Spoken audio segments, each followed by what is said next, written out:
నమస్తే M news కు స్వాగతం. నిడదవోలు నియోజకవర్గంలో స్వాతంత్ర సమరయోధుడు భారత మాజీ ఉప ప్రధాని బాబు జగజీవన్ రామ్ జయంతి వేడుకలు ఘనంగా నిర్వహించారు. పట్టణ పరిధిలోని సుబ్బరాజుపేట, నిడదవోలు మండలం సింగవరం గ్రామాల్లో జరిగిన వేడుకల్లో రాష్ట్ర పర్యాటక శాఖ మంత్రి కందుల లక్ష్మీ దుర్గా పాల్గొన్నారు. ఆయన విగ్రహాలకు పూలమాలలు వేసి నివాళులర్పించారు.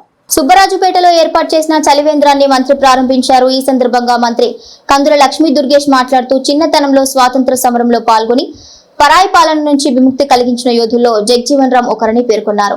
రక్షణ శాఖ మంత్రిగా ఈ దేశానికి ఎనలేని సేవలు అందించారని కొనియాడారు. ప్రధానమంత్రిగా చేసిన ఇందిరాగాంధీ సైతం జగజీవన్ రామ్ ను బాపూజీ అని పిలిచేవారన్నారు.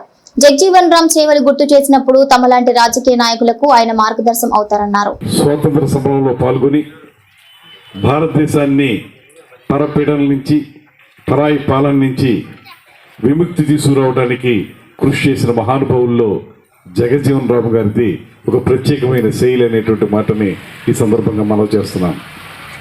అంతేకాదు, ఆ రోజుల్లో భారతదేశానికి రక్షణ మంత్రిగా కూడా వారు చేసినటువంటి సేవలు, ఇందిరాగాంధీ గారి లాంటి ప్రజానాయకురాలు ఆమె బాపూజీ అని పిలిచేవారు. ఇప్పుడు కూడా జగజీవన్ రామ్ గారిని బాపూజీ అని పేరు పెట్టినటువంటి, గాంధీ గారికి బాపూజీ అయితే వీరికి బాపూజీ అనేటువంటి పేరు పెట్టి పిలిచేటువంటి పరిస్థితి లేదు. దేశాన్ని అవిచ్ఛిన్నంగా ముందుకు తీసుకెళ్ళడానికి, దేశ సమగ్రతను కాపాడడానికి, ముఖ్యంగా దళిత వర్గాల వారికి సమున్నత స్థానం ఇవ్వడానికి జగజీవన్ రామ్ గారు చేసినటువంటి కృషి మరువలేంది. అందుకే ఇవాళకి కూడా మనం బాబు జగజీవన్ రామ్ గారిని తలుచుకుంటే ఈ సమాజంలో అట్టడుగు వర్గాల వారి సమున్నత స్థానం కోసం కృషి చేసినటువంటి మహానుభావుడు ఆయన అనేటువంటి మాట ప్రతి ఒక్కరికి తెలుస్తుంది. ఇవాళ ఈ స్వాతంత్ర ఫలాలు మనం అందరం కూడా అనుభవిస్తున్నామంటే దానికి అలాంటి మహానుభావులు చేసినటువంటి కృషి కారణం అనేటువంటి మాటను కూడా మరొకసారి తెలియజేసుకుంటూ, బాబు జగజీవన్ రామ్ గారి యొక్క సేవలు ఈ దేశాన్ని ఎంతగానో నడిపించాయి. ఆ రోజుల్లో వారి ఆలోచన, ఆయన గనక ఈ పదవి రాలేదు కనుక మనం అసమ్మతిగా ఉండాలనేటువంటి ఆలోచన చేస్తుంటే ఇంకో రకంగా ఉండేది దేశంలో రాజకీయం.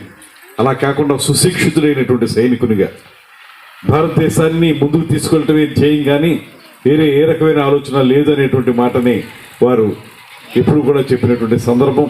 ఎందుకంటే మించి త్యాగ నిరతితో ఉన్నటువంటి ఆయన జగజీవన్ రామ్ గారి యొక్క సేవల్ని మనం తలుచుకోవడం ద్వారా, ముఖ్యంగా రాజకీయాల్లో ఉన్న మేము ఎంతో కొంత ఆయన మార్గాన్ని అనుసరించగలిగితే సమాజంలో ఉన్నటువంటి అట్టడుగు వర్గాల వారికి న్యాయం చేయగలిగే వాళ్ళం అవుతాం అనేటువంటి మాటని ఈ సందర్భంగా నేను మనవి చేసుకుంటూ సెలవు తీసుకుంటాను. మరిన్ని తాజా వార్తా విశేషాల కోసం ఎం న్యూస్ ని సబ్స్క్రైబ్ చేయండి. మీ మిత్రులకు షేర్ చేయండి.